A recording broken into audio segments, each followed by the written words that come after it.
Chaque machine à courant alternatif utilise un champ magnétique rotatif, ou RMF.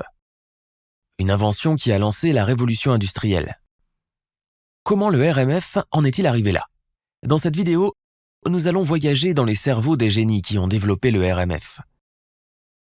La plus grande contribution revient peut-être à Nikola Tesla, considéré par beaucoup comme le père fondateur de l'ingénierie moderne. Pour comprendre comment les théories de création ont évolué au fil du temps, notre voyage nous mènera jusqu'à un aperçu des techniques de bobinage modernes et de la production de RMF. C'est parti.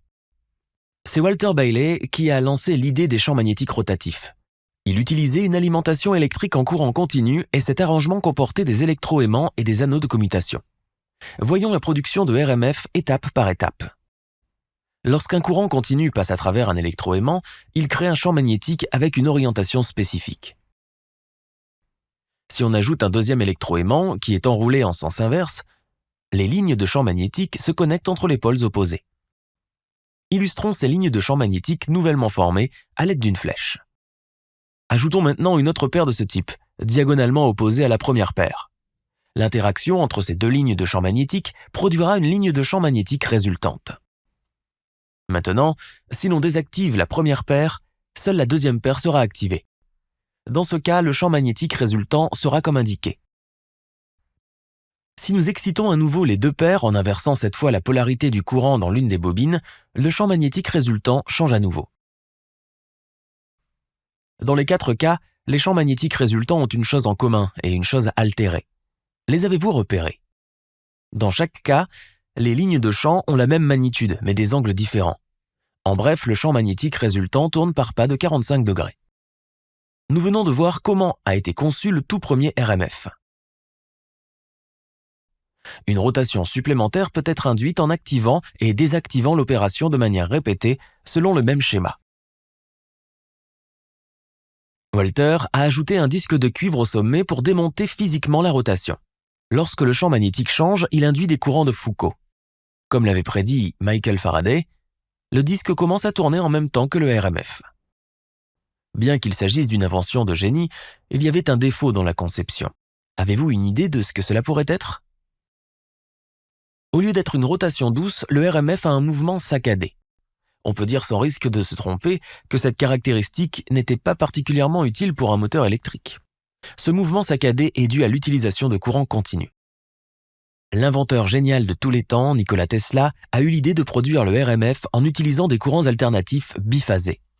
Cette idée est développée dans son brevet pour les moteurs à induction en 1888. Par coïncidence, la même année, un brillant inventeur du nom de Galileo Ferraris a également introduit une méthode similaire de production de courants alternatifs. Le modèle de Tesla était une modification intelligente des électroaimants de Walter. La première chose qu'il a réalisée a été de supprimer les commutateurs, dont le fonctionnement était notoirement fastidieux.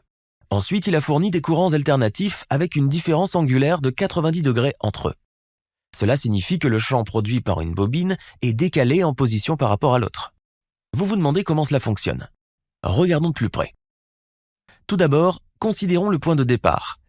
Le courant de la bobine A a une petite valeur positive, tandis que le courant de la bobine B a une valeur négative plus importante. Les champs magnétiques individuels produits par les deux bobines sont indiqués. Si nous additionnons les deux champs ensemble, nous obtenons ce champ résultant dans le moteur. Retenez cette donnée pour plus tard. Voyons ce qui se passe lorsque les courants varient. Dans ce cas, la bobine A transporte un courant positif de la plus grande amplitude et le courant dans la bobine B est nul. À ce moment, le champ magnétique produit par la bobine A est le seul champ en fonctionnement. Enfin, les deux courants des bobines sont positifs et sont de même amplitude, ce qui crée un champ résultant, comme indiqué. En observant ces 3 cas, vous constaterez que la machine biphasée de Nikola Tesla produit un champ magnétique tournant. Alors que Tesla utilisait son générateur de courant alternatif pour rendre ce déphasage possible, Galileo Ferraris utilisait un inducteur dont l'une des deux bobines alimentée par une dynamo de courant alternatif monophasé. Par la suite, la machine biphasée de Nikola Tesla est devenue de plus en plus populaire en raison de la praticabilité de ces systèmes et de l'efficacité des générateurs polyphasés de courant alternatif nécessaires à ces moteurs. Nous allons laisser Tesla et Ferraris s'affronter sur ce point. Mais l'histoire du développement des RMF n'est pas encore terminée. À l'époque, Alors que le RMF biphasé venait de naître, l'ingénieur russe Mikhail Dobrovolsky venait encore de donner naissance au RMF triphasé. Nous allons expliquer comment les RMF triphasés ont été conçus logiquement et à la fin de cette section, nous comprendrons également pourquoi les RMF triphasés sont supérieurs aux RMF biphasés de Nikola Tesla. Prenons un schéma de bobinage simplifié pour comprendre le fonctionnement des RMF triphasés. L'alimentation en courant triphasé varie en fonction du temps, comme illustré dans ce schéma. Nous allons maintenant découvrir comment le champ magnétique résultant change en raison de la variation du courant. Arrêtons-nous à ce stade. Les champs magnétiques produits par toutes les bobines sont illustrés ici. On peut facilement les déduire à l'aide de la règle du pouce. Combinons maintenant toutes ces lignes de champs magnétiques pour obtenir le champ magnétique résultant. En bref, voici la forme du RMF à cet instant. Maintenant, faisons varier les courants pendant un petit intervalle de temps et arrêtons la scène. N'oubliez pas que la densité de champ est plus élevée pour les conducteurs ayant des courants plus importants. Retraçons le cheminement résultant. En comparant les deux cas, le champ résultant a clairement tourné. En calculant pour tous les autres cas de courant, on constate que le champ magnétique a tourné d'un tour pour un cycle de courant. Et voilà, c'est fait. C'est ainsi qu'un champ magnétique triphasé en rotation tourne réellement. Pour conclure la vidéo d'aujourd'hui, voyons qui est le vainqueur absolu des systèmes à champ magnétique rotatif.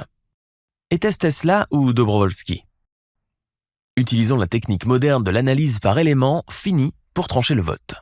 Les résultats de simulation du logiciel EMWorks 2D montrent clairement pourquoi les systèmes RMF à 3 phases sont supérieurs aux systèmes à 2 phases. Comme vous pouvez le voir, la disposition à 2 phases donne une baisse ou une oscillation du champ magnétique tournant. Dans la conception triphasée, ces oscillations sont effectivement réduites. Maintenant, un mot sur la notation des pôles nord et sud du RMF. Avez-vous remarqué quelque chose d'un peu particulier, un peu bizarre à ce sujet? Voilà de quoi il s'agit. Dans un aimant permanent, les pôles nord et sud sont définis comme indiqués. Mais dans le cas des RMF, ils sont définis d'une manière opposée. Vous êtes-vous déjà demandé pourquoi? Après tout, le marquage des pôles nord et sud a pour but de faciliter l'analyse. Dans un aimant permanent, la zone externe est la zone utile. Cependant, pour un RMF, la zone interne ou le champ magnétique dans la région interne est le plus utile. Si l'on prend le cas d'un alternateur ou d'un moteur à induction, ce fait vous apparaîtra clairement. Le champ extérieur d'un RMF n'est jamais utilisé pour obtenir un travail utile. Lorsque l'on se concentre sur cette zone interne utile d'un RMF, il est tout à fait logique de définir les pôles nord et sud comme indiqués. Ce n'est que si nous marquons les pôles nord et sud comme indiqués que nous obtiendrons la direction correcte du champ magnétique dans la zone intérieure. Nous espérons donc avoir éclairci ce point. Passons à la dernière partie de notre vidéo, les bobines modernes.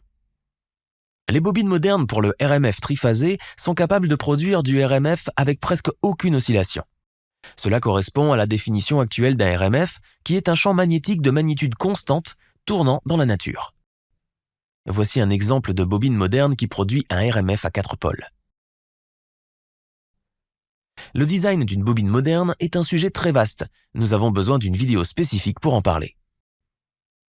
Ceci conclut notre voyage dans l'histoire des champs magnétiques rotatifs et dans les cerveaux de leurs grands inventeurs.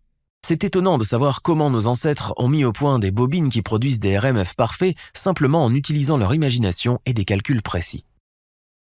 Si vous avez aimé cette vidéo, pourquoi ne pas vous abonner et être ainsi prévenu de la sortie de la prochaine vidéo? Merci et à bientôt.